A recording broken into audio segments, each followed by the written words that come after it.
They gave me a warm robe. The robe was warm. It wasn't a hot nut. It was a hot robe. It's time to take A Therapeutic Dose, a prescription-strength reality TV podcast that explores the intersection of reality TV and therapy. Possible side effects may include entertainment, strong emotional reactions, and/or laughter. Here are your hosts, Ramona Ramirez and Margie McGee. Hello, everybody, and welcome to A Therapeutic Dose, where we meet at the intersection of reality TV and therapy. I am Margie McGee, and with me, as always, is my dear friend and co-host.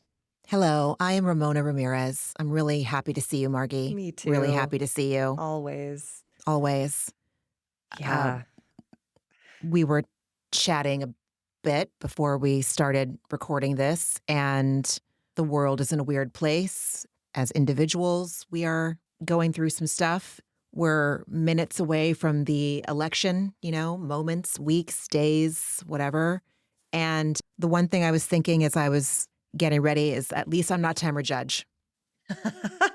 That is a huge relief. At the end of the day, I can at least fall back on that. You know who I'm not? Tamra Judge. I'm not Tamra. Just, she's atrocious. And this whole, oh boy, I had that just sinking feeling of like Americans abroad in general are a little troublesome, but like Orange County, a group of Orange County women abroad was so embarrassing on every level. They're just terrible. The way they harassed that little concierge man, I was like, leave him alone. I don't even think he's in a relationship. I think he was just like, please get away from me, you predatory psychos. If we saw that behavior coming from men, it would be real gross. Because they were all screaming and cackling at him like, do you have a brother? Do you know someone? Can you get her laid?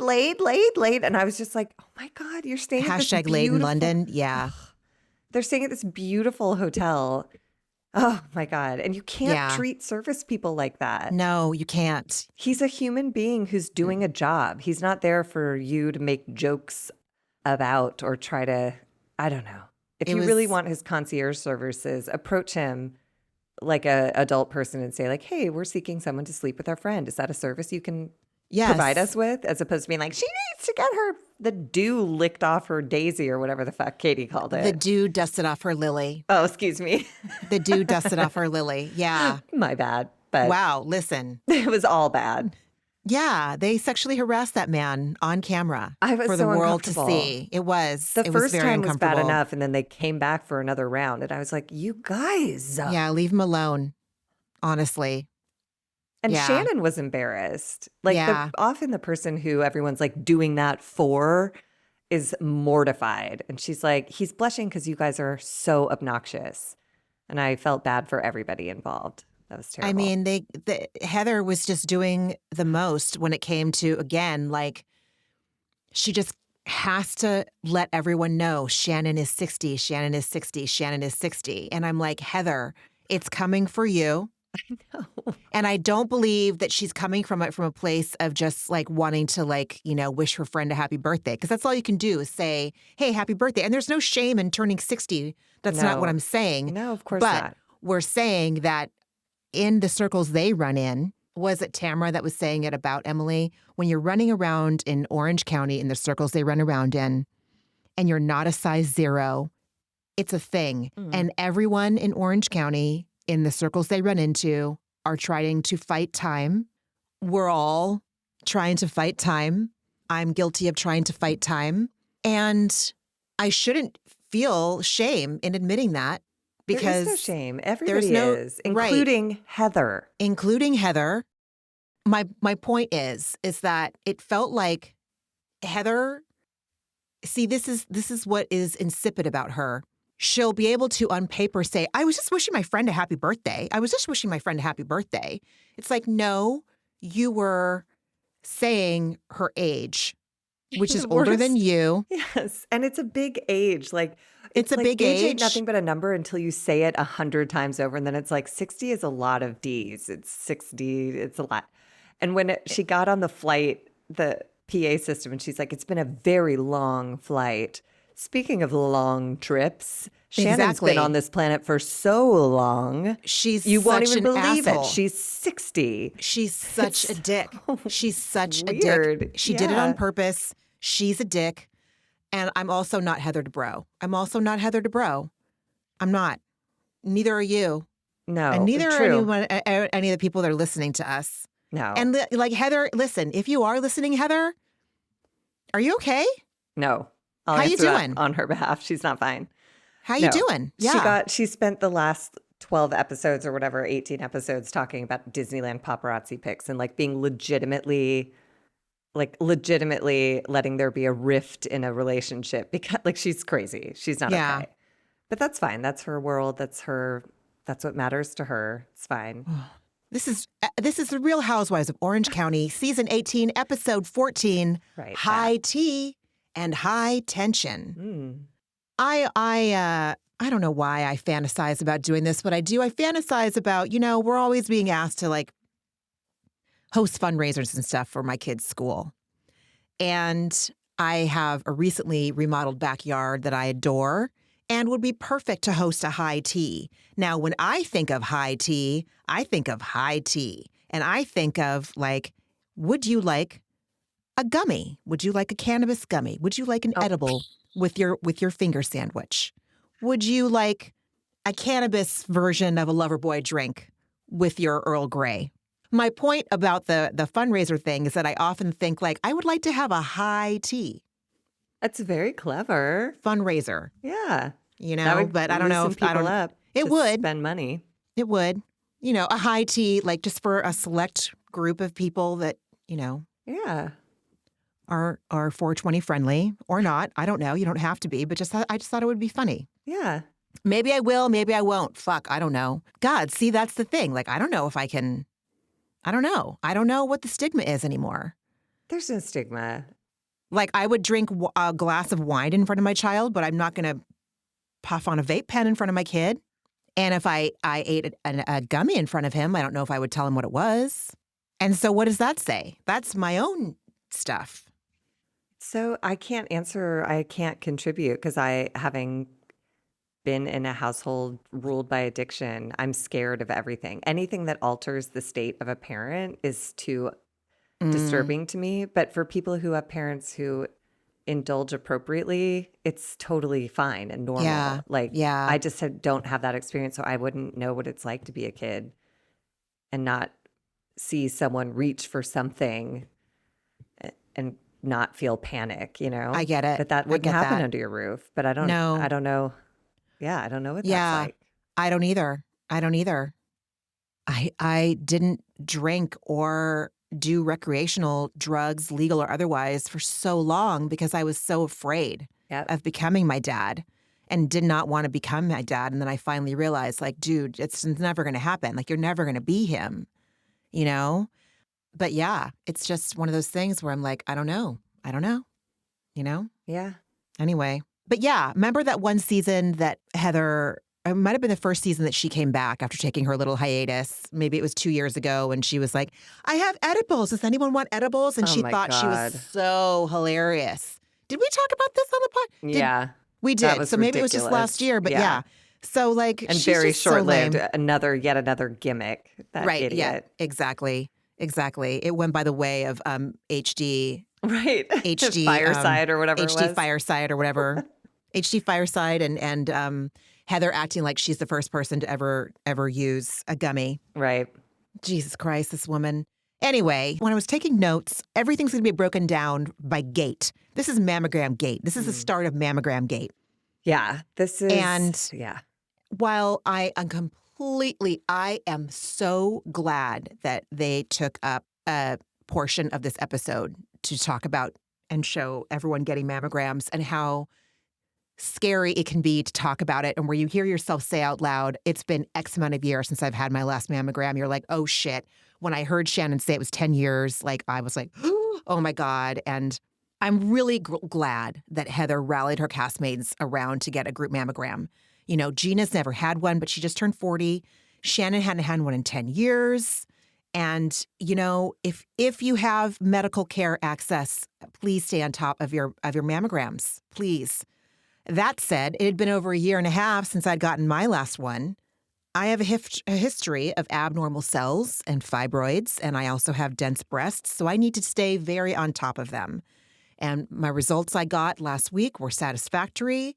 Why, when Heather was sharing that she has that 39% chance, that she rounded up to 40, which I thought was to garner sympathy. Am I a monster?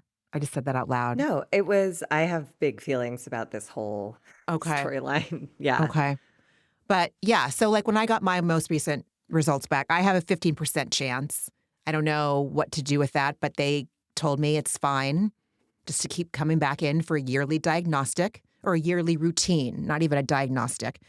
When we were working on the Obama campaign in 2012 is when I turned 40. And that's when I got my first mammogram, was in Chicago. Shout out to the Northwestern Hospital Breast Center. They gave me a warm robe. The robe was warm. It wasn't a hot nut. It was a hot robe. And I was like, oh, so they they set the standard. And so now when I go anywhere and I don't get a hot robe, I'm all, damn, there's no hot robe. Anyway, so I had abnormal cells found my very first mammogram I ever got. And it was totally fucking scary. I had to have a needle biopsy. I think they turned out to be fine. After the election, I went home. I had another biopsy, and they put a marker in my breast where they found a cluster of abnormal cells. So that whenever I get a mammogram, that's where they know to look. Like, hey, look in this area. Is shit getting weird? Okay, good. I'm talking about all of this because it's relevant to health for anyone that has breasts, and you're of the appropriate age. And if you have access to medical care, which I don't know if we have international listeners. I don't know if we have anyone who's listening that has access to subsidized health care. But in America, I can understand that if you need to come up, it's a rant for another fucking podcast. But I'm just saying, I'm not here to say oh, just go get a mammogram. Listen, I understand that there are barriers to getting one. If you don't have those barriers, please take care of your health. Yeah. Anyway, I'm sorry. No, don't be sorry. I think it's so important. And I think my irritation, and this is where I am back in my conspiracy theory of is Heather producing this show now? Because she said, so they said her risk factor is 39%. And she says, I'm totally freaked out. And now I have to figure out what to do with this information. No, you don't. I have a very similar story to yours. I too have dense breasts and a family history. My very first mammogram, they saw something abnormal in the mammogram. Then I got an ultrasound. They didn't like the looks of that. Then I got a needle biopsy, and mine was cancer. But if you detect it early, they went back in with a bigger gauge needle, shot out some more of the shit, put in a radiation tablet, which dissolves on its own. And they also put that marker in. And then I went every 3 months for a year to get a mammogram, every 4 months for a year, and then That's right. 3 months for a year, and then every 6 months for 2 years, which gets you to the 5-year marker. And I came out fine. So this is where I'm annoyed with Heather is my risk factor was 100%. I had a cancerous mass in my boob, but because I got it early, they got the whole thing out, and all I had to do is put frozen peas in my bra for a week, and I couldn't shower or whatever. You know what I mean? For a week while the incision healed. What Heather is turning it into is exactly why people don't fucking go. Her story is so standard. And if I had heard that story and it scared me away, this thing could have grown and I would have waited 5 years and been in a very different situation. I literally had, 4 or 5 visits, a fucking radiation pellet in a bag of frozen peas, and I'm fine, And I know that cancer is an indiscriminate piece of shit and it doesn't always respond that way, but the technology these days is such that if you can catch it early, you have a phenomenal shot of being, in theory, I'm a cancer survivor, but I'm not. I didn't have to do anything. I went for one mammogram and they didn't even put me under, to get the thing out. I don't know. I just was so irritated that Heather used this as a way to scare everybody. I don't know. It just really bothered me. I just thought that was really irresponsible. I don't care about Shannon doing whatever with John Danson. Did he hear the accident or not? That's not relevant to anyone else but Shannon. But to Heather, what you're doing is like scaring everybody. So like, cool. And also, you don't have to figure out what to do with that information. The radiologist surely counseled you, and you're just avoiding that part because it makes for a better dinner scene, you asshole. Oh my God. So annoying. She's so annoying.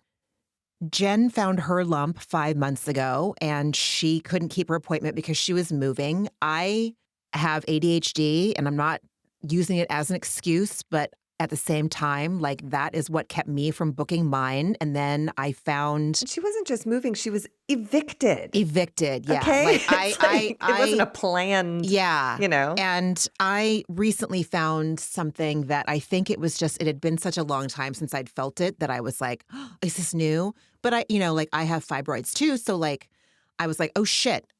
And then like when I went in for my annual exam, my gynecologist did a breast exam, and she's like, I think this is the same fibroid, but like, Let's check it out. we're, you're going to get it checked out anyway. It's no, like we'll find out. I'm like, okay. Yeah. Yeah, Heather's, and I'm not trying to like look for things to dislike this woman about. I felt like she was very I felt like she was just, man, she's got these needs to like get attention. And I agree. And this was just a really creepy way to go about it. Yeah.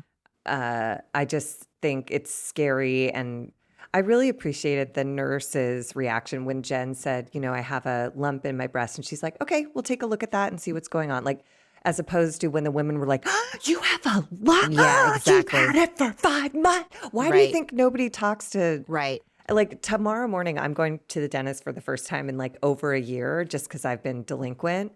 And I'm like scared to go because I know it's going to be like bloody and painful. And I also don't want to deal with them being like, where have you been? It's just like, I don't know. Life got away from me. Yeah. But I'm here now. So can you just fucking clean the plaque off and tell me what the damage is? Listen, like, I've stayed at your house with you. I know your oral hygiene routine. I've very heard it good. And I've seen it.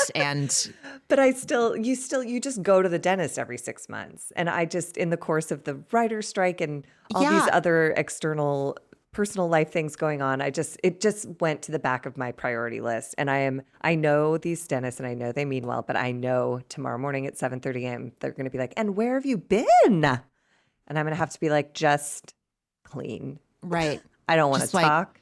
Well, just fucking get into it.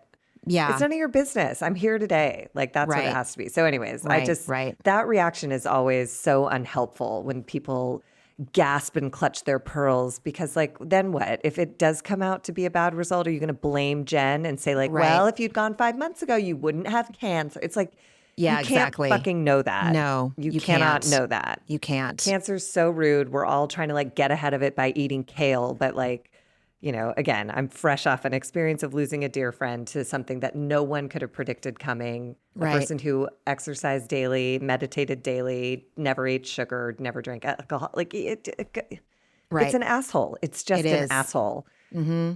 So all you can do is show up when you can, and anyways. Then we have some packing montages. Kylie and Katie talk geography. Neither one of them knew what they were talking about. I don't know what I'm talking about a lot of the times when I talk about geography either. I have to look at the map. I bet you knew Great Britain was an island. Did I know Great Britain was an island? Just from having seen it on a map. Probably did. Yeah. It's just hanging out there. Yeah. Yeah. Yes. Yes? Yes? Question mark? Yes. Did I? If you saw a map, you'd be able to pick out like that's Great Britain. Whatever. It's not even relevant. But yeah. But it was, I did find it interesting that Katie used the word train as a verb. She's like, you can train to France.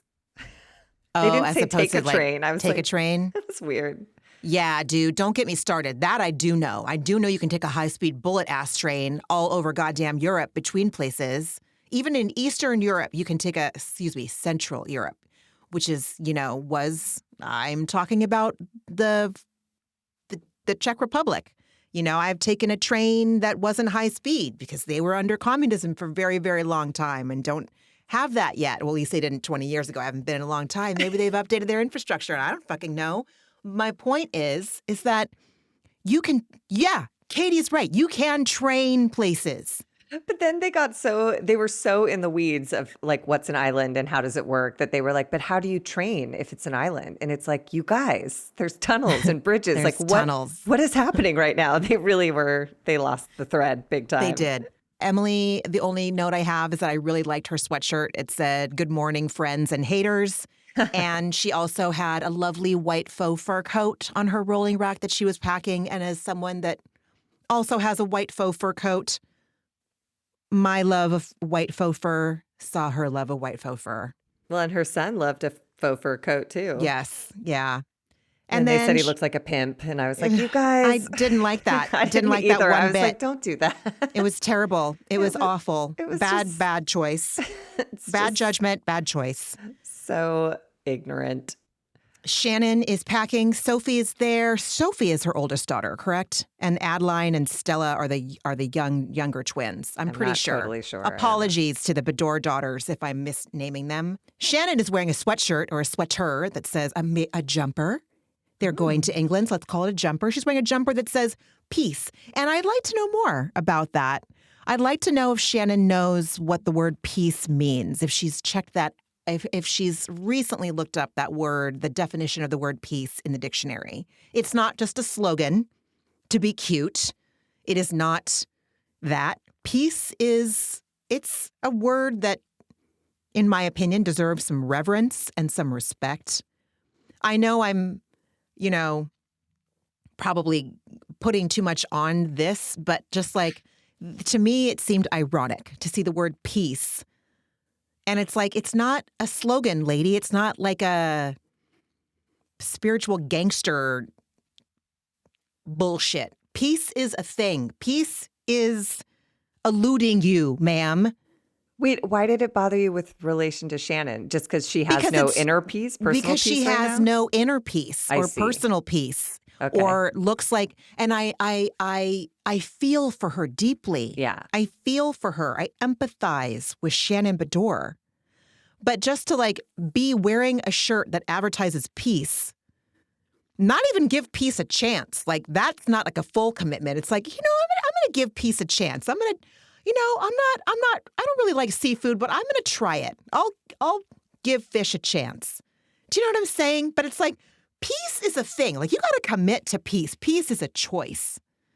I mean, I guess we'd have to ask her in what way she was wearing it. Like peace, like peace out, or peace, like world peace, or peace, like inner peace. Like she would have to, I did not notice the sweater, so I did not have this conflict, but I see what you're saying. She's not a beacon of peace right now. I wrote Shannon is not serious about peace. Shannon is not a serious person when it comes to peace. My God, Ramona, the number of times I've used that line this week. Same, Margaret. Once you brought it up, I was like, oh my God, it applies to me. It applies to everyone in my life. It applies I am not a serious everything. person. Everyone in my life is not a serious person, or at least they've proven themselves that way. Oh my God. I mean, so many people are not serious. Yeah. Amazing. I know. I am not a serious person. If that's I am not what's a serious happening. person. That just happened, and so I'm not serious. Oh yeah, Shannon gets to see her girls on the London trip, and I was really glad. I'm glad that she gets to see Stella and Adeline. Yeah, I love that, especially seeing how this episode ends. I'm like, thank God she has something to look forward to on the heels of this fucking smoking turkey or whatever, smoking chicken nightmare dinner that it closed with. Eddie shares that he was in London in November and it wasn't pretty. And I was like, Eddie, what the fuck? He said purty. And he's such a bummer. He's like, it was dark and not fun. I was like, what do you mean? You were looking at the wrong thing, sir. Yeah, dude. Like, I'm sorry. Tamara throws Jen under the bus because she's not a serious person, and it's a day ending, and why? This was weird to me because Tamara reported that she apologized to Jen at the tea party, but Tamara claims that she was the one who said to Jen, now is not the time to talk about it, but I apologize. That's not true. Tamara said, I want to say I'm sorry. And Jen said, this isn't the place. We'll talk about it another time. It's a conversation for another time. But Tamara painted it like she walked in. I was like, Tamara is such a liar. It's really, this episode is like, I was vibrating at a very high frequency of like, get her off my screen. I can't take it. The discourse about Tamara Judge this week, in particular on Reddit, was scathing. Good. No one is buying what she's selling. Everyone is repelled and She's wrong. repugnated. Every take she has, every relationship she has, everything she's doing is wrong. It's shocking. And she's so dug in. She's not even questioning anything. She's like, this is right. And I really think throughout this, she and Heather get into some of like the worst, like bad scene work I've ever seen two actors do. Like go to Howard Fine, learn how to say lines on a paper. You did not just say Howard fucking Fine. I did, because I was watching them and like because I wrote every time one of their dumb scenes came up where they were like, oh, wait a minute. Did you hear about the Jeff Lewis show? They're such idiots. And their hands were all over the place. I was like, you guys, if you're going to act, you fucking need a better writer and you need to learn how to behave like a normal person talking when you're delivering your lines, because you are ridiculous Muppets. They just looked insane. Do you know what I'm talking about? Do you want to give like an elevator pitch on who Howard Fine is? Oh God, it didn't even occur to me that. How could you not know? I don't even know. I just took his like intro class. He's an acting teacher who had a studio in Los Angeles. I'm not sure if he still does. It was the place. In the early aughts, it was like where you go. Yeah. And Howard himself taught the intro class and the most advanced class. And then you got other teachers in the interim. So I took Howard's intro class and I think I learned something. I don't know. You never, if you like pay attention and try, you always learn something. But yeah, I didn't come out of it with like, I don't know. He did. I remember there being like valuable exercises where you had to like work on something to bring to class, as opposed to some acting classes where you show up and like move like an animal for half an hour. And God, it's like, oh my fucking classes. Yeah. Or give each other massages, which was always like, what is this? Get your hands off me, weirdos. Anyways. The others, Tamara also at the end of her little scene with Eddie, she just indulged in some casual, just some casual light misogyny when she jokes she should offer Ryan a tampon next time she sees him. Like, just, you're the worst. You're the worst kind of white woman, Tamara. Just shut the fuck up. I didn't even understand that. Is the suggestion that he has a vagina and a period? Yeah. And that's a bad thing. Okay. Yes. He's not a man. It doesn't make any sense at all. She's awful. She's repugnant. And I feel like Jen is onto her, because Jen FaceTimes with Ryan in her little getting ready part of the montage. Ryan asked Jen how she feels about traveling with Tamara after his words. Tamara was being her juvenile drunk self at that dinner they were at. And Jen reports that she'd apologized at the tea, but then she says, Tamara making an apology is just words, because she doesn't ever change her behavior. And I was like, oh my God, all the cash and prizes to Jen. She got it and she gets it. And she's seen it now. It's one of those things where when you see people in them, you can never unsee it and unfeel it. And, which is again, and like, it's not lost on me. And I'm sure you, it's like of all, like, Jen has it. She has what it takes. And she's with Ryan. We know that she can see things, but she's still with Ryan. I just stand by it's circumstantial. Yeah. I think if someone dropped a bag of $3 million on her lap, she would leave. Oh. But she has 5 kids, 6 kids. Yeah. And nowhere to live. Yep. So. Yep. We have airport arrivals. It was very awkward between Heather and Katie, and Heather announces Shannon's birthday again. With the age number included. With the age. Amazing. So this is like, I mean, are we doing the count? Like every time if we had a drinking game, it would be, this is the first drink we would take. I thought you meant the count like episode. Sesame Street. No. Like 1, 60. No, I mean like how, like if, if shots. we said, how many times did Heather Dubrow mention Shannon's birthday? You would have taken 17 shots. No driving Get someone tonight. to drive you home. Right. Especially you, Shannon. Just kidding. Ooh, too soon? I mean, I don't think Shannon will fuck it up again. I'm waiting for Tamara. This girl is just so much hubris. I'm like, your day is coming. So much hubris. And I'm not excited for you. Both she and Heather this episode, I felt like really Like, I don't know. I think I need an espresso martini. It was like, the veil's fallen, bro. You better. I don't think Are Heather you would coping ever. with alcohol? Yeah. Mr. But I Bro? don't think Heather would ever have a DUI. I do think Tamara's No. on her way. Miss Havasu herself is, Fuck. Don't even get me started. I didn't know the London Bridge was in Lake Havasu. What's happening? What is this planet? I don't Nothing know, makes but like sense. I had notes about Havasu later. Believe me, I did. Great. Lots of bad British accents while we're getting ready to get on this plane and take off. And then, By the way, I loved Gina's producer. There was a Gina confessional where she starts Yes. doing like, everybody loves the spot of tea and I love the Spice Girls. And the producer just goes, oh my God, let's move on. Like he was just honestly. disgusted. And I was like, I love you. honestly, he Whoever was that a man serious is. person. He was a serious person. He's the only serious person. Margie, how did you feel about Heather Dubrow's in-flight announcement?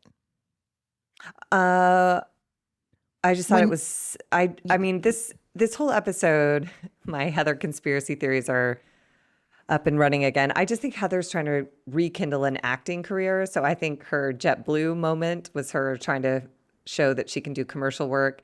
And then her weeping at dinner about, no one asked about me, not one of you. I'm fine, but that's not the point. It's like, oh my God, she's ridiculous.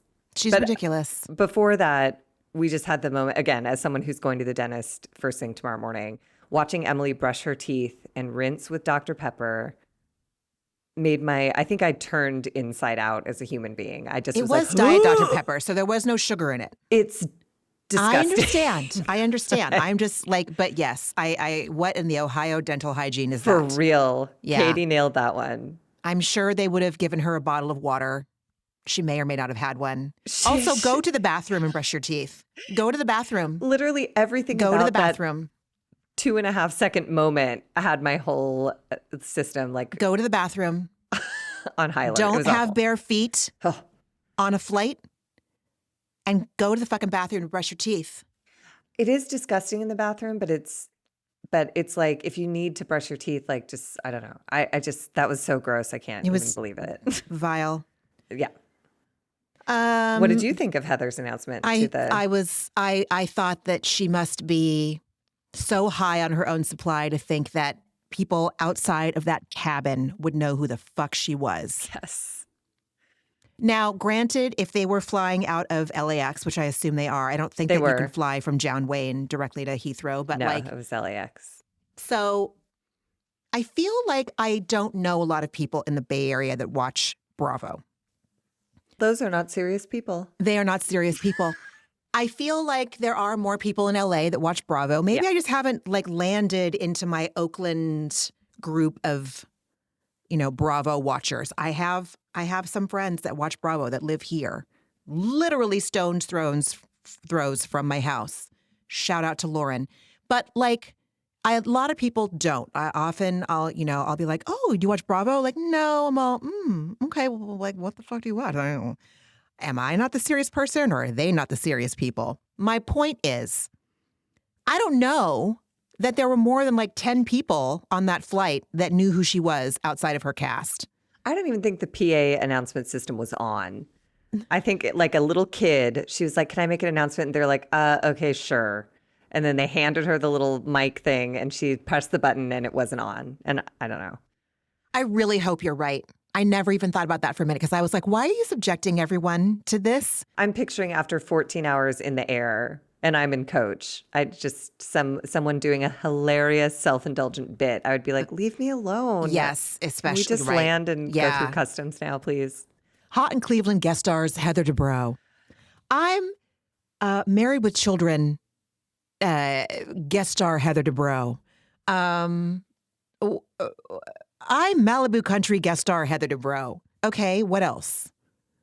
Real I'm not- Housewives listen. of Orange County, honey. Yes, That's I'm what you are. Real Housewives of Orange County Heather Dubrow, fine. But like, if you don't know, like, there's no one is going to be like, oh shit. Oh, is that Terry Dubrow's wife? Like, no one's going to do, no one knows you, lady. No one knows you. Is that the woman from the Disneyland photography? Oh my God, yeah. Is that Was the she, lady who was in prom photos with her husband? was that the Whose woman marriage who is had- doing great, according to those photos, at least. Exactly. Idiot. God. They get to the hotel and they have high tea waiting for them. I was so jealous. Like I said was last week, I love beautiful. high tea. And then they get their room assignments by picking their teas out of the bowl. Fine. And then Heather takes the lady who brought the bowl. Mm-hmm. That's the best French accent like I've ever heard in my life. I was like, every beautiful. British accent can go to hell. This woman just showed you up completely. I forget what she said. I wish I'd written it down, but anyways, it was stunning. You're right. She was French is beautiful. French is. sounds beautiful in French, and it sounds beautiful when you are speaking another language, but with a French accent. Yeah. It's gorgeous. Anyway, she was great. I'm stunning. so sorry I took that detour because I didn't write down what she said, and that's too bad. Anyways, they go to their rooms and they're gorgeous. All of their rooms. Yeah, are gorgeous. and Heather's like, "Oh, I did so good." Like she happened to pick the room key that coordinated with that penthouse. And so she's the one that gets the accolades for the room being good. She's ridiculous. I'm so triggered by her, Margie. I'm so triggered by personalities like this. Well, she and Tamara and I talk about it in therapy a lot. So, yeah. Yes. Well, and she and Tamara this whole episode, again, I'm just bothered by people who are always putting on a show. I'm like, can you just please be yourself? Because like everything that you're pointing out is like, yeah, that's Heather producing herself, writing for herself, watching herself perform as she performs. It's just like, this is so exhausting. Yeah. Can you just be a real person who traveled and who's either excited or tired or some combination of both? Like this whole thing, it's just exhausting. So tired. I'm only going to mention this because I wasn't sure. I didn't know about this until like the last, I want to say 10, 15 years. Emily put her suitcase directly on the bed. Ooh, she did? Yes, she did. And that is the exact reaction I had as well. Well, a woman who brushes her teeth in her seat and rinses with Diet Dr. Pepper, I would expect her to put her disgusting ass cootie-covered bag on thank you. her bed. Thank you. Blow me. Gross. I never thought about suitcases until I went to my friend Sarah's house. I think I was on my way to get married. And I stopped in Long Beach before I went to San Diego because I drove down from the Bay Area. And she had a blanket on the bed specifically for me to put my suitcase on. And I was like, oh. And she's like, yeah, suitcases are disgusting. Yeah. They're like shoes. They're like purses. They're covered dragged in filth. around behind you. And I thought about it and I was like, I am mortified with myself that I never thought about this out of my own, just like common sense. And I felt a little bit of shame, but like I try to have a non-shoe house. And I also never put my purse on the floor. And I don't like to put my purse on the bed. Mm-hmm. You know, like even though I don't put my purse on the floor, it's still a purse. It's still dirty. Anyway, if I'm packing at home, I put a designated towel or packing blanket on my bed first. And we have a valet in our guest room for people to put their suitcases on now. But before, I did not. Yeah, like I. Ugh. And then Shannon passes out British-themed gifts. Oh, yeah. Burberry scarves and Union Jack bucket hats. My God, the bucket hat. And everyone had something to say about it, which was just like, everyone get out of everyone else's business for a second here. I know. It's just a scarf. And I did love Jen. She's like, I would have taken a knockoff. And everybody else comments about how, again, this is where Tamara enters into a lie, the first one of thousands in this episode. But she, just in her making a joke about Shannon buying these Burberry scarves, she says, Shannon's dishing out scarves like candy when she's in a $75,000 lawsuit and says she doesn't have the money to pay for it. That's not what she said. Shannon offered to pay him the full amount. He said no mutual non-disparagement, and now they're in a law. That's not what she said, Tamara. So this has nothing to do. It's just insane. Yep. And Heather, also, too, is like, take mine back and put it towards the John Jansen facelift fund. It's like, okay, go ahead and take a swipe at her. You fucking... She's Congratulations on being, like, beautiful. I don't know what to say. Congratulations. Yeah. Now what? Congratulations on the fact that, like, you were born after Shannon was born. And cheers. Good job. Right. And that I don't think that DeBrose had a facelift, but like if she hasn't talked about it, and Shannon has, and like Shannon looks great, Heather looks great. I don't want to be either one of those women. I'm just saying that like she's taking digs, and I think she knows it. Of course she does. She's taking digs at everyone, at Katie, at Shannon, at Emily, at Gina. Any chance she gets, she takes like a weird, like you're saying, she takes a swipe that if confronted, she could justify, I suppose. Exactly. But exactly. she's very smart in choosing the words that she chooses so she can have it both ways, where she can really harm someone and also be like, what? Who, me? I would never. Exactly. I'm That's Snow White. exactly Fuck what she you. can do. Yeah, You are fuck you not. is right. So then we have Jeff Lewis Gate. This is how I'm going to refer to every fucking scandal on this show. I'm telling you.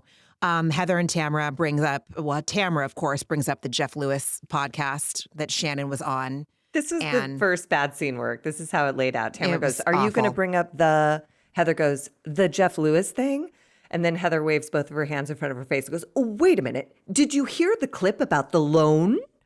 And Tamara goes, oh my God, yes. Like, that is, for anyone who's curious, that is bad acting 101. Like, it was just so, the way they were standing, everything about it was just so stilted and terrible and planned, and I hated it.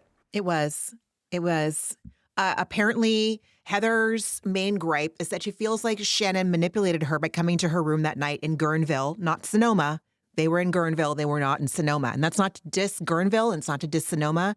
I'm just saying you weren't in Sonoma. You were in Guerneville when Shannon came to your room that night and wanted to show you the picture of her face that was bloody. Shannon had just found out that John Jansen has video footage of the night she was wasted and intended to release it. That's what she had just found out. In addition to the lawsuit going forward, she had just found out that there was video evidence of her probably really in a state that night, and she knew it. If Heather interpreted that visit of her, Shannon in her robe, puffy and distraught, if she interpreted that as manipulation, then she doesn't understand human emotions. She just doesn't. Because Shannon does have a propensity to manipulate. That wasn't it. That was a woman in the midst of a true breakdown. Yeah, I had to remind myself. I am aware that like Shannon can be manipulative. Shannon can exhibit behaviors that I have seen in the problem drinkers in my life, the people that are proclaimed alcoholics. Like, I understand that she is capable of manipulating me and manipulating other people by the nature of the behavior that accompanies that kind of that problem drinking, you know? But I don't think that she had any ulterior motives that night. I agree with you. When she went in Guerneville to show her the picture. She was coming to terms with the fact that the man she loved for 4 years and the man who claimed to love her and want to marry her just months ago, she was coming to terms with the fact that he's now solely out to punish and humiliate her. And the only way to process that's that realization and reckon with it is to discuss it with other people because it's too confusing. And so she brought that very vulnerably to Heather, and Heather responded very gently. And so I'm with Shannon where I was like, what are you doing? What are you doing? So everything is up for grabs to be weaponized by both Tamara and Heather. They're both equally vile. And again, I'm so sorry for them when their time comes, you know, the way Shannon was such a dick to Gina and now her time has come and it's like, man, yeah, I don't know what that's going to look like for Heather when the pictures of Terry getting sucked off by some nurse are released. Remember the picture of Michael Darby in the hotel room? The girl took it from. Yes, I did. Ew, his little butt flaps. Exactly, his old man butt. But yeah, I mean, I don't know what's coming for them, but like I'm coming always for Heather? Worried about people who are this excited and like this, they have like a bloodlust for other people's pain and downfall. I'm like, ugh. I mean, we see Tamara. Tamara is just like no one likes her. I just can't. I wonder if Heather will be caught on video as a Karen, like berating like a barista or something, or someone that works at like a cosmetics counter. I doubt it, but maybe, because there's certainly all those stories about her being aggressive with the help. It's something's coming, and I think I don't know what or when, but it's just, and this is so contrived. This whole Heather claims she feels lied to because Shannon used slightly different language on Jeff Lewis's podcast than she did with Heather. when addressing whether or not John might have heard the accident. And I wrote it down. So they showed Heather talking with Shannon, and Heather said, "Do you believe in your heart that he didn't hear the accident?" And Shannon said, "I don't know." And then on the Jeff Lewis show, Jeff said, "How did he not hear it? Has that ever occurred to you?" And Shannon said, "I haven't really thought about it." So her responses were, "I don't know," and "I haven't really thought about it." Like, what is the gotcha moment here? Where's the lie? Because Heather led her into this. Do you believe that he didn't hear it? And then she just answered, "I don't know," in two different ways. And I don't think she did think about it. I think it was just another piece of information to add to the file of like, this guy sucks and he hates me now. This man who I loved now hates me. Yeah, he and hates me. thinks nothing of me. I'm trash to him. Yeah. So I don't think she really broke down like, did he hear it? Let me do some decibel testing from the corner of the accident back to his front door. I think it was just another piece of information of like this, it's so real how much he doesn't give a fuck about me.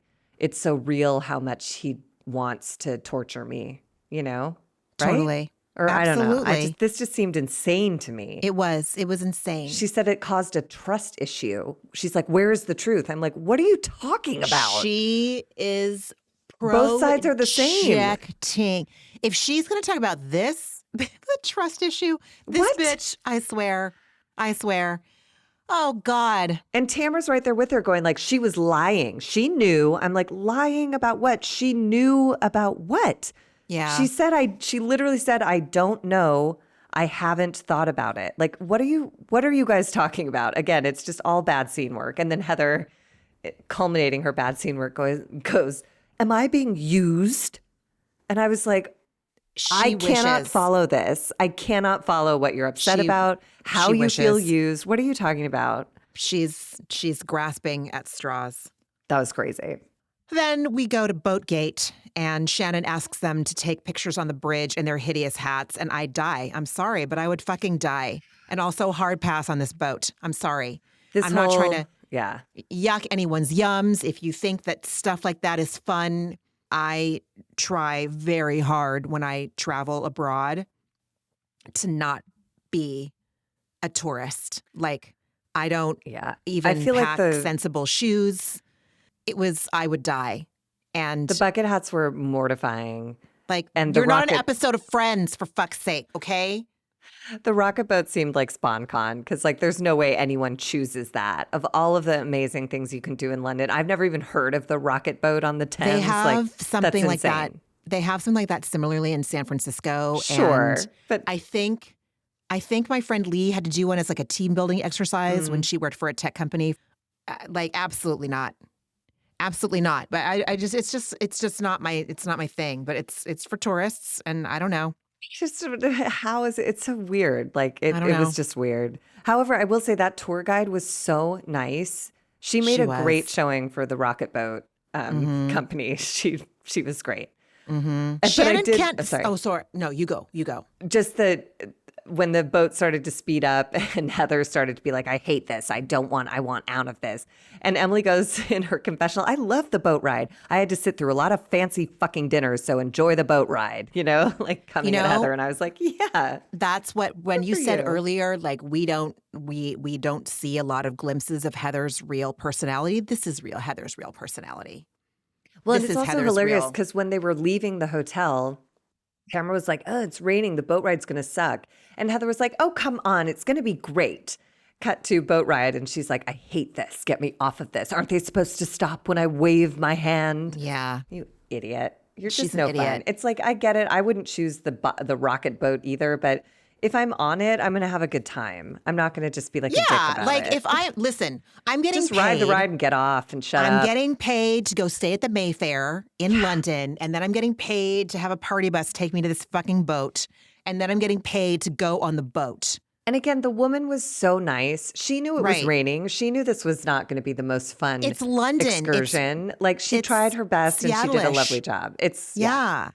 Anyways. I just, like, at the very beginning, Shannon couldn't sit by herself, like when they're trying to figure out. And I was like, what an odd place for unresolved trauma to just crop up. Yeah, she was whining like a little kid. She's I don't want to sit by myself. And then Jen, the fully unhealed Al-Anon in the group was like, okay, I'll get up. You take my seat. Yep. I was like, I Yep. get you, Jen. I see you. And wasn't this didn't Heather also say something about Heather's or Shannon's birthday on this boat ride too? Oh, yeah. I think Okay. it was just like anytime there was a camera up, Heather was like, hello, Shannon's 60. What else is going on? She's ridiculous.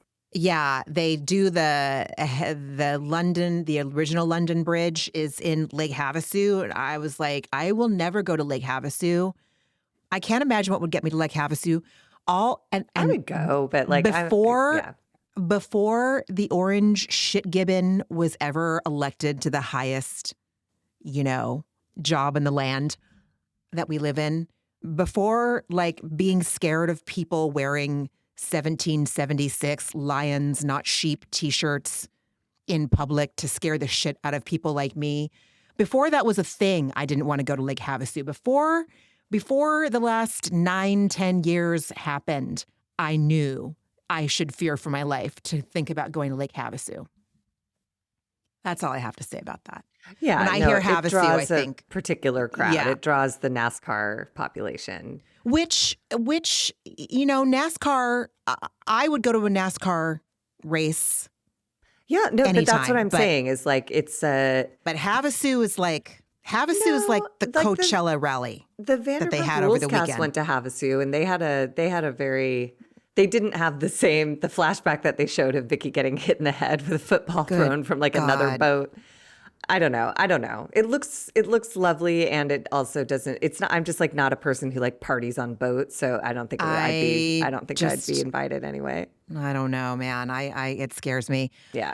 But yes, I agree with Heather. I'd rather do a lot of things than go on that boat. Listen, just last night, I was on the Harrods website looking at Christmas ornaments.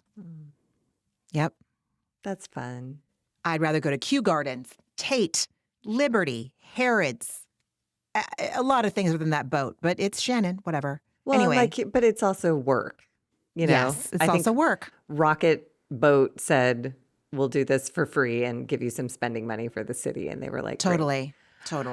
Then we go to our like getting ready for dinner montage, and we have Tamara in like a unitard, a very strange unitard that is like a unitard from the musical Cats with its whole back cut out. It's very. I thought it was really cute. Listen, she wore it well. I just felt like I don't know how I would sit in that. I don't know how I would eat dinner in that. I don't know how I would wash my hands in that. I don't know if you have to go to the bathroom, you have to take it completely off. Like do. the whole thing was just like. This just seems like a very high demand piece of clothing. It's a high maintenance, yeah, for sure. And it is a high maintenance. Yeah. outfit. And like if you're eating, it just like, I don't know, the whole thing. Anyways. And then Katie and Jen are getting glam, and Gina seems to condemn Jen for getting glam. It's just like, I was Gina, so mad at this. You had money problems can you just like leave it alone? It's probably Ryan's money she's spending, or Katie is treating her, or just shut up and get out of it. Katie Katie is treating her. I would bet my life on it. For sure. Katie is fully treating her to the glam. Yeah. That's what it looks like. Yeah. And also I want to say, and as someone that I don't want to I feel like I don't want to say I'm a makeup artist. I did my time as a makeup artist. You're very back in the day, educated but like, and skilled. I just, when I heard Gina say, like, learn what they teach you and then you do it yourself for free, I was like, fuck you, Gina. You don't know. And also, like, you don't get to say, like, there are memes about you and I your was just going to say, I'm like, makeup Gina, and hair, you're ma'am. not a great You don't get to promotional say anything. tool. I don't say anything. I would never, if I was to do makeup again, I would need to practice a lot. But it is a skill. It is an artistry. And I will not have her shit on it, Gina. No, and I get what she's saying that like, but again, it's just hard to know if I don't think Jen did pay to bring glam in. No, she did not. And it's also none of Gina's business if she did. not. And Jen's problems are much bigger than like, I don't know. And Gina, I'm so proud of you now that you have it all figured out, now that you've sold 2 houses. But like, you better hope your income stream doesn't get interrupted, because this attitude of like, "Ugh, that's bad money management." I'm like, do you remember you 2 years ago? Like, have some fucking empathy. It's so weird Dude. how she's so empathetic towards Shannon. And I really appreciated how she connected with her at the end of this episode. But with Yeah. Jen, she's like, you're doing it wrong. You made mistakes. It's your fault. It's like, Gina, you went through this the same way. Like, I can't even, I don't know. Everyone condemning Jen is just like, yeah, whatever. It made me uncomfortable and just It was like, it's so it was just the most bullying. ridiculous thing to waste breath on. Yeah, agreed. It's just so Glamgate. gossipy and stupid. It's like, It's really stupid and really gossipy. We're so used to all these fools bringing glam on. It's like the fourth wall has been broken with all that shit. I Yeah. don't remember who first did it, what franchise it was, but it's been happening the whole time. It's how the sausage is made on these shows. Katie is rooming with her. She fully was like, hey, you want glam? I would do the same thing. If I had glam, it's more fun it's to have way everyone more in the room fun. get it. Absolutely. Just like it's more fun when everybody's putting their makeup on by themselves together. It's just like Right. whatever is going on in the room, it's more fun if everybody's involved in the same thing. Exactly. It just was not, it did not deserve the condemnation that Gina leveled on it. And then they go to dinner and oh my gosh, those beautiful signature cocktails. They looked like little Yeah. cherry blossoms. They were stunning. This restaurant was amazing. The glassware was beautiful. They had a curated 5-course tasting meal. And then we get into more bad scene work. Go to Howard producer. Fine. Right, Yes, exactly. Tamara goes to Heather. I mean, Oh my God, I wanted to ask you. And Heather goes, what? And Tamara goes, Gina came over and reported her mammogram results, but I didn't get to hear about yours. And Heather goes, well, no one ever actually asked me. And Tamara goes, I'm asking you like a real hero. I was like, oh, you guys. And it backfired because everyone was genuinely concerned. Everyone, like Shannon and Jen especially, were like, what happened? Oh my God, what's wrong? And then Heather says that she has an elevated risk. And Tamara just flaving her way through Heather's speech was like, 40%, that's really high. You know, like looking around at everyone. And then Tamara is like, well, do you get a voluntary mastectomy? And I was like, where is that coming from? And again, from my experience and possibly yours too, like when they tested me for the BRCA gene because that's the next step that you do. Like, again, I just think this is so irresponsible. Like this has got to be demystified because it's just going to terrorize every woman to be like, oh, I'm just not going to go get tested because then I'll have to get a double mastectomy. No, you don't. That was crazy. It was just crazy. yeah. And Heather claims that she's feeling hurt, that no one's worried about me. And she goes, I was happy that everyone was okay, and I would never make it about myself. But to be honest, I'm going to make it about myself. Not one of you looked at me and said, what happened with you? Not one of you. Well, great news. And immediately Shannon and Jen apologized. They're like, we're so sorry. We misunderstood. But she goes, and then she's like, I don't want to belabor the point. And I was like, oh, don't you? Because you had she Tamara does. Please. vamp you. You would literally love to. You would literally sign up. You would apply for that position. There was like a you full could, overture, like a unpaid. musical overture to this whole production. And now you're like, I don't want to belabor the point. I'm like, yes, you do. It's the only thing you want to do. Seriously. And Gina was so right by saying, why is Heather full hipping right now by waiting on this? And it's true. Oh, this woman.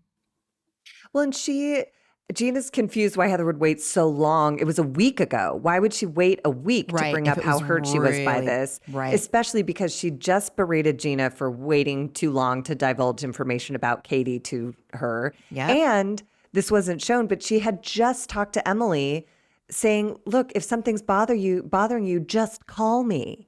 And it's like, Heather, You don't get it both ways, bitch. Just call them. Just call And them. Yeah, like Get on the group chat.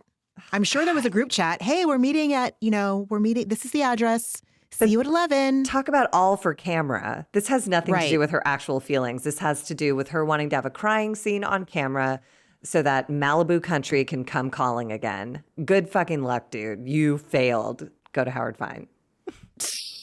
Go to Howard Fine. Now, Katie comes in with some legitimate concerns and says she knows nothing about her family history. And she shares with the group that she's going to Korea in April for her 40th birthday. and to meet her birth mom, who is 55 years old. Who was a child. Who was 15, a child. which means she was pregnant when she was probably 14, unless she got pregnant on her 15th birthday. Yep. Holy babies having babies. Good Lord. Traumatic and she was is that? working in a factory at 15. Yep. Yep. Worked up until the moment she had her baby. And then she tried to keep her. She had her for 3 days. And then at age 15, as a full-time factory worker, was unable to fulfill her responsibilities as a mom, or her, I can't even imagine where that pregnancy came from. I don't know. I don't either. And exactly. Katie said that she just wants to go over there and tell her that she's fine. And Katie said, if I gave my baby up for adoption, that's what I would want to know, that they were raised right, loved, and cared for. I just want her to know I'm great and I'm not mad at you. Yep. I had to remind myself right now, as we're talking about this, to breathe. I noticed there was tension in my jaw. This is big. This is real shit right here that Katie's talking about. And I think I've shared a little bit about this, I think, on this podcast before, that my mom's younger sister got pregnant at one of their other sister's wedding by the groomsmen, one of the best man. And it was, they were an Irish Catholic family in a time where it was not okay to be pregnant out of wedlock and be a young woman pregnant out of wedlock. So they sent her away to one of those Catholic places where they say, shame on you for being pregnant. And then you have to have your baby, and then they take it away from you immediately. And my aunt, B, which is not her real name is Loretta, but my mom and her twin sister were so little when Loretta came on the scene, they couldn't say her name. So they called her Baby. And then it just became B. And my sister and I only knew her as Aunt B. Anyways, who gives a shit? What am I talking about? My point is, Aunt B, her daughter found her later in life the same way Katie is pursuing finding her mom here, and expressed the same thing. Like, I understand what happened and I'm not mad and I'm okay. And I'd love to be involved. I'd love for you to be involved in my life if that works for you. And it did, until my aunt's daughter had her own babies and got to keep them. And it wrenched my aunt in a way where she completely disconnected, because she couldn't watch her own daughter, get to keep the baby. You know what I mean? Yeah. And it was so heartbreaking. Anyways, these situations are so fraught, and everyone should be in therapy. I think that's just the bottom line. That's the Aunt bottom B line. didn't get to go to therapy, so she just did a lot of drugs and ordered lots of things off the Home Shopping Network. What are you going to do?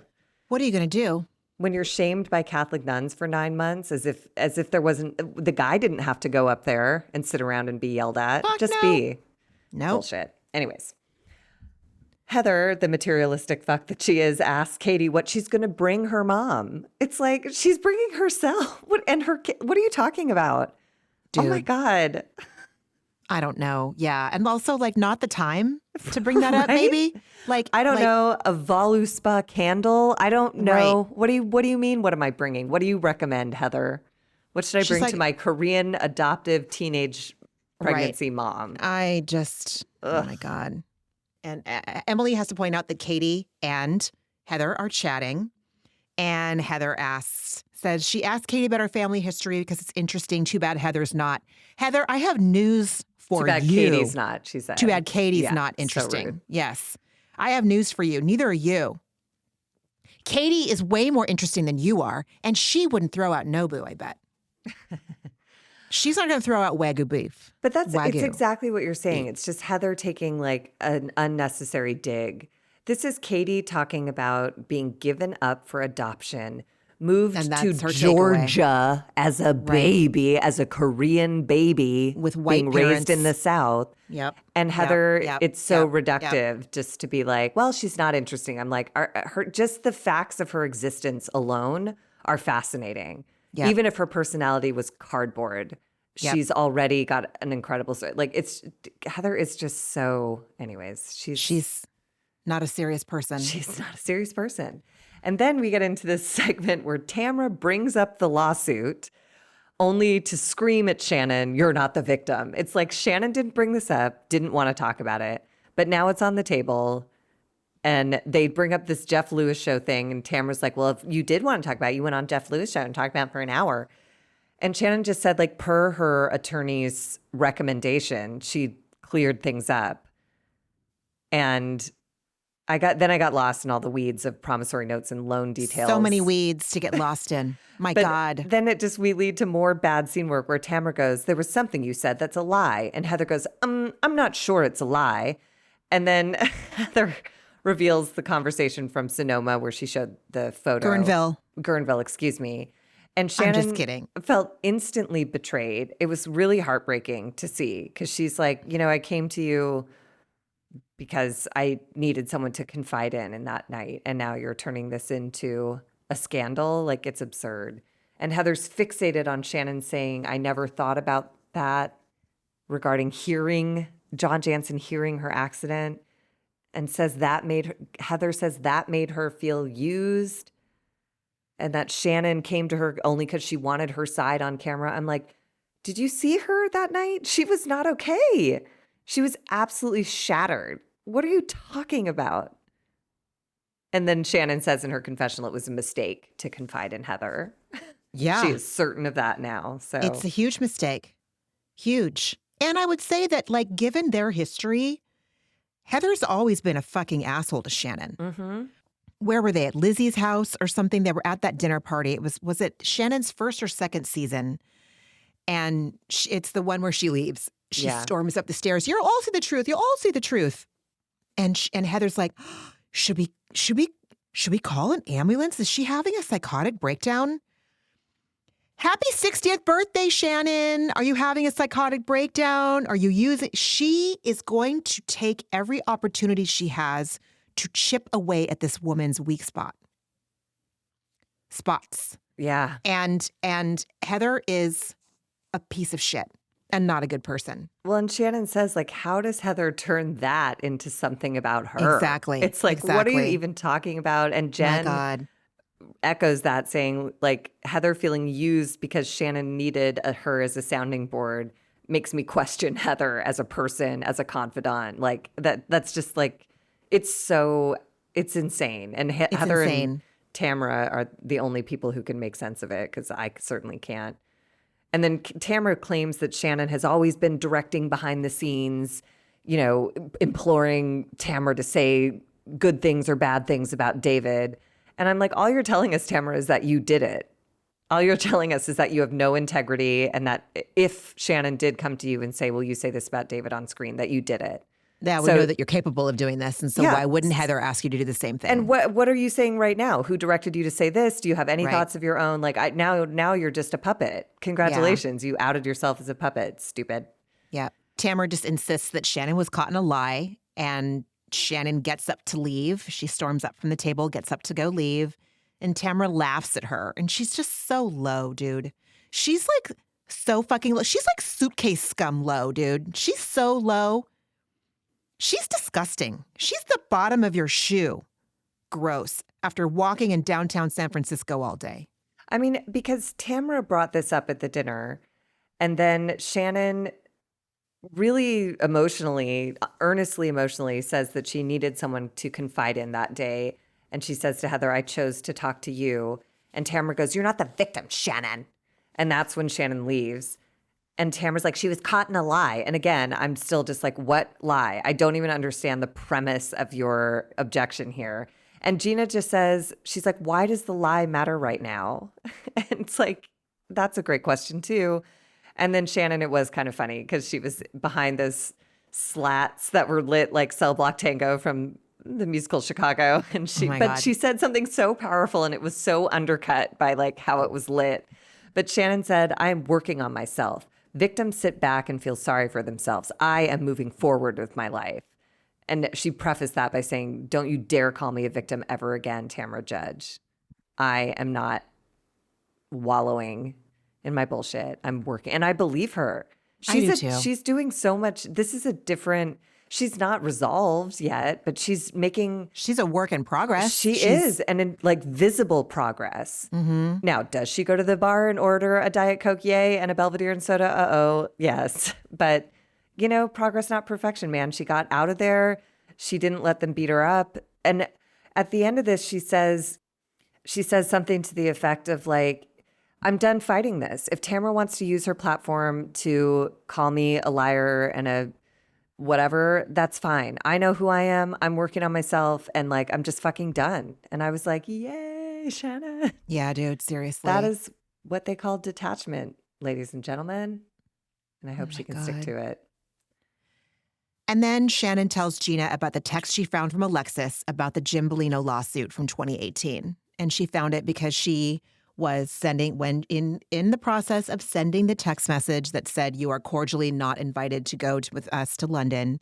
That's when she saw the last time that she had received a text from Alexis was in 2018 when she said, hey, by the way, tomorrow morning, my husband, Jim Bellino, and I are going to sue you and Tamara. Mm-hmm. So followed up with the words like we and our Yep. lawyer and all this stuff. Yep. It's like there's no mistake. It was here. no mistake. It was No. not a typo. This was And yeah. it's again like the fact that that Tamara is, oh my God, Tamara is fully JD Vance, dude.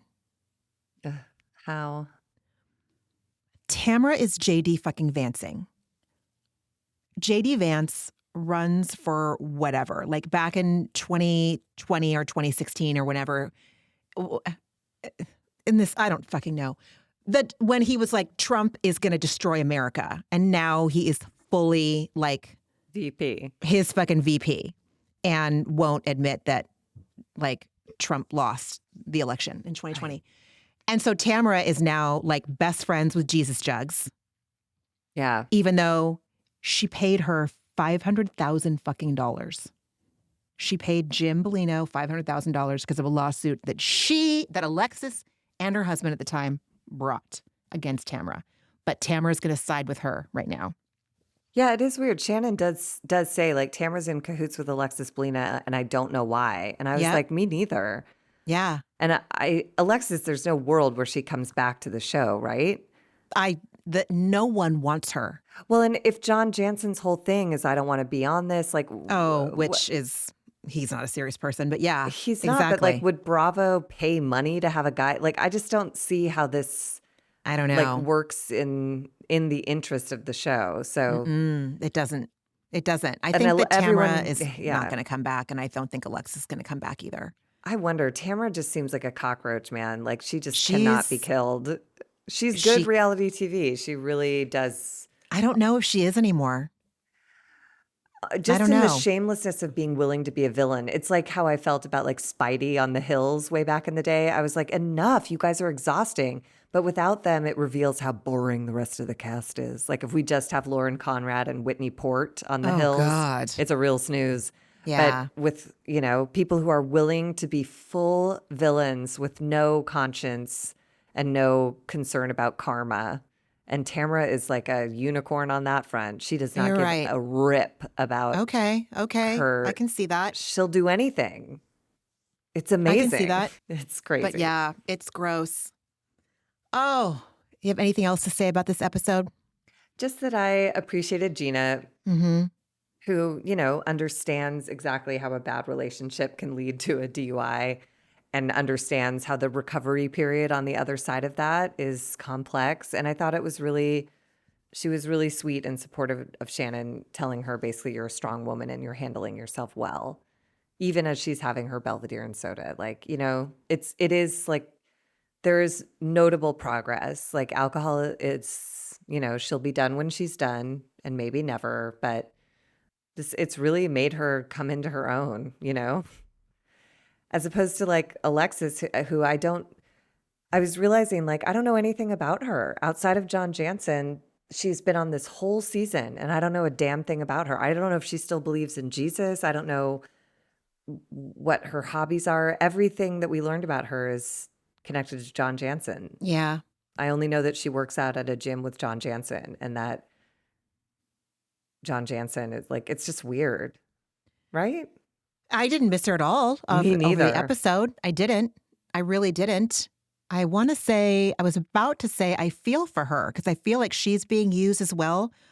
But I also feel like she's being a willing participant as well, and she is very lost. I think she was right. I think her gut was screaming at her that night when she said to John, like, we weren't supposed to meet right now. We were supposed to meet later. It's like she just ended her engagement. Her mom just died. You know, and she's just trying to bypass that pain yeah, exactly. by getting engaged, because that's fun and exciting. Yeah. But you're engaged to John Jansen. John Jansen? Like, that guy does Gross. not have a great track record of being a real sweetie, you know? So I don't know if the rest of the cast is going to see the text message that Shannon found as a huge smoking gun like Gina did. We'll see. I mean, it's just proof that, like, Alexis Tamara's disgusting. Alexis is a liar and Tamara is fully happily aligned with her. So, anyways. What else did you watch? Oh, go ahead. Yes, I was going to ask you the same thing. What else did you watch? Saturday Night Live last night with Ariana Grande and Stevie Nicks. Yeah, I thought it was good. She was really funny. She's really good. I suddenly really was like, oh, good. I totally see why Pete Davidson and you like had fun together. Yeah. I think I know one of her songs, maybe two. I want to see Wicked. I've never seen the musical. I want to see the movie. It looks really good. So good. I do only know her from her appearances on SNL, and she's fucking hilarious. Her comedic timing is good. She's really funny. Her impressions are insane. Celine Dion, like, she was so funny. She was really funny. Jennifer Coolidge was great. Oh my God. Like, she's really good. I have to give her that. Yeah. And I was really impressed. Yeah. And then a lot of Below Deck Sailing Yacht this season with the SA. We haven't gotten there yet, but it's coming. But like, I can't imagine that kind of lifestyle. But we just finished the one where Tom got fired because he let the boat drag and didn't wake up Captain Glenn. It's so hard for me to remember who's who okay, from Below Deck to Below Deck, but yeah. Yeah.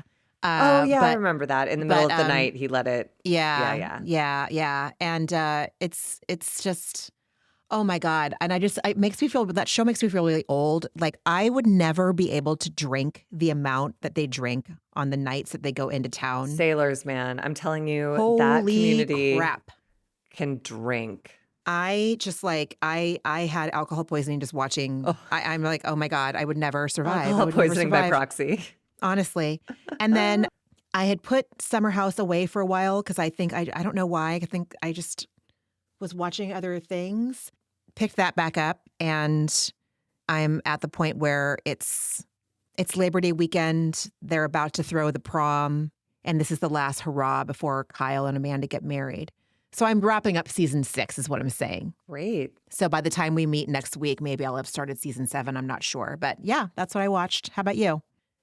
I watched The Golden Bachelor, which was like, it's really sweet. It's just, there's so, like, loneliness is like a real thing. And I do think, like, in older populations, especially widows, it seems like there's a real, watching this community of men hang out is like really heartening. They really care about each other.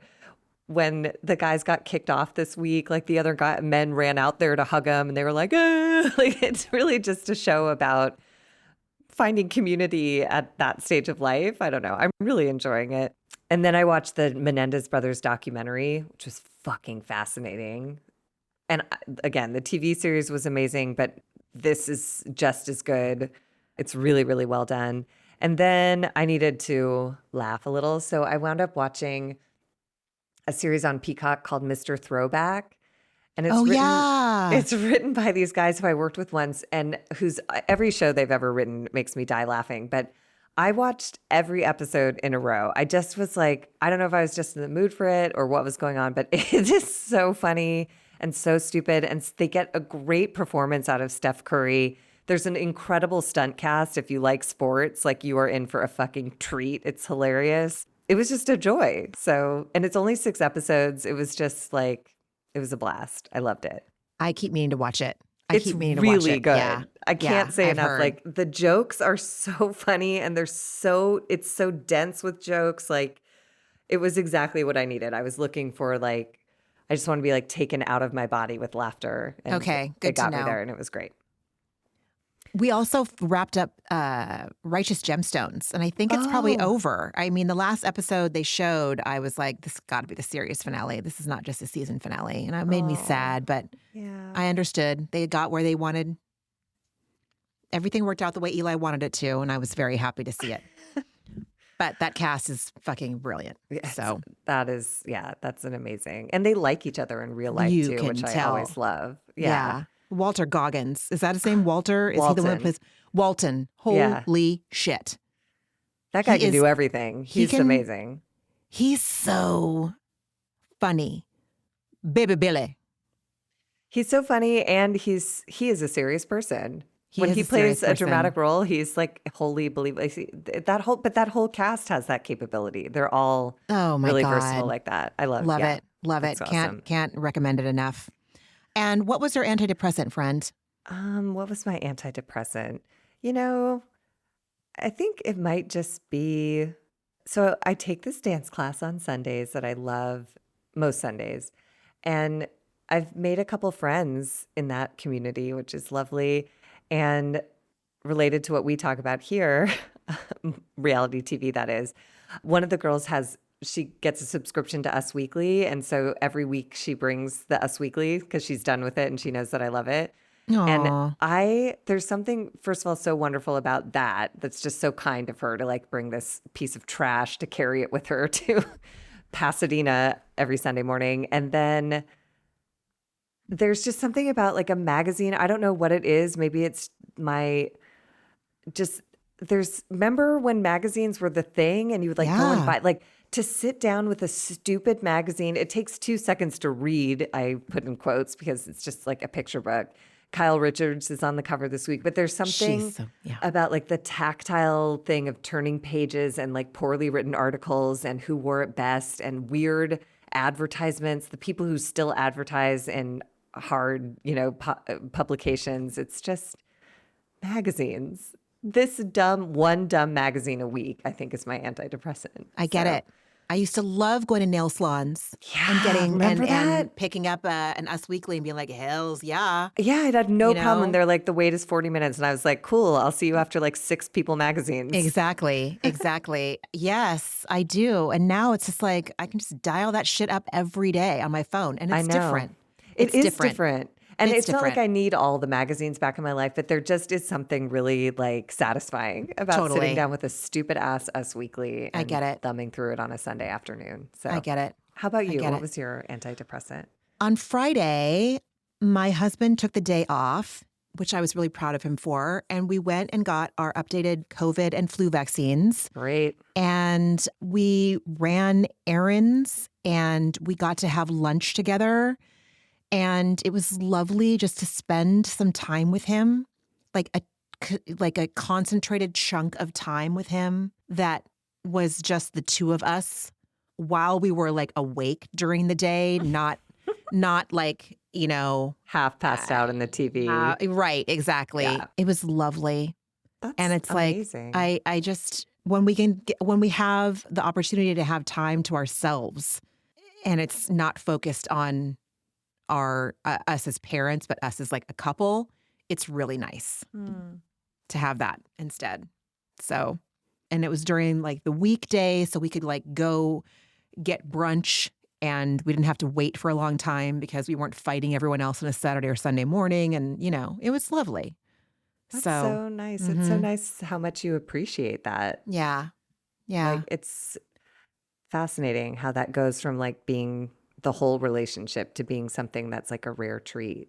I 'Cause know. Once parenting It's becomes really, part of it, you have a little dependent yeah. person who requires your attention to stay alive. So you can't just do that stuff. Yeah. And the way we want to parent, we have to be very present. And it's hard because like I used to date this man. Like we were not utilitarian together. We were romantic together. And then you have a kid and like so much of it becomes utilitarian. And it's a really, it's like when I think about it, like, it's just weird and it's normal. And I know it like happens every day, every day, all over. But like, it's like the fact that like getting lunch with my husband on a weekday feels like cause for a celebration is great. And also like it's weird. Yeah. You know, like life is like adulthood and parenthood is it's hard. If that made sense, that little. It does, but it's It nice. just- Again, it's just nice that stood out in your week as an antidepressant. Yeah. Oh, Whereas yeah. before For it was the sure. norm and it would just be like, oh, I'm having lunch with Josh again today. Like now it's like, I had lunch on a Friday afternoon Yeah. with this guy. And it's like a Yeah. big fucking deal. And we got to like hold hands walking down the street. And he, he opened his door for me, my door for me, and, like pulled out my chair, and just like, it was just lovely. He's a really good person. If you hear this, Josh, I love you. Yeah. And, Josh, yeah, you are beloved. And I like seeing him as my husband and not like the father of my kid all the time. Do you know what I mean? Anyway. Of course. And I'm sure that goes I'm sure that for goes sure. both ways. But for it's sure. hard. It's just because your house now is the house of parents and a child. Like Exactly. I'm sure it takes something almost like a full change of location to be like, It oh, does. yeah. Yeah, it does. Oh my God. Okay. And Yeah. in a couple weeks, we will have been married for 10 years. I know. And yeah. And my mom is going to fly down and take care of Leo for the weekend so that we can go to Napa. Not Guerneville, not Sonoma. We're going to go to Napa. Are we going to Sonoma or Napa? I'm not sure. Unclear. But we're going somewhere in wine country. Can't lose. Either one of those. We can't lose. Divine. And yeah, we're fucking pumped. And it's going to be the two of us. And it's great. Because I'm so so many glad. of our like vacations are threesome. Yeah, yeah. A threesome including our child. It was literally like, I don't know, does it need clarification? They have a kid. Anyways. Yeah. Maybe it'll be a different kind of threesome on this trip. Yes. No. Probably not. Or No. who knows? Whatever. Who cares? But Right. at least you guys But it'll be adults. Exactly. It'll be adults. Just the adults and making just those adults, decisions. Just adults. And so looking forward to it. It's going to be great. Oh, I'm so Yeah. happy. Yeah. 10 years. 10, dude. You had a 10. kid. You've Mhm. moved a bunch. Moved. So many fucking times have I moved. That is a lot to reflect on and be really proud of. It's crazy. Yeah. It Yeah. is. That So is a successful partnership, my yes, dear. it is. It is. And it's getting more and more successful by the year, I have Yeah. to say. Just like everything worth it in life, it takes effort. So Yeah. kudos to everyone who's stoked to hang out with their partners Yeah.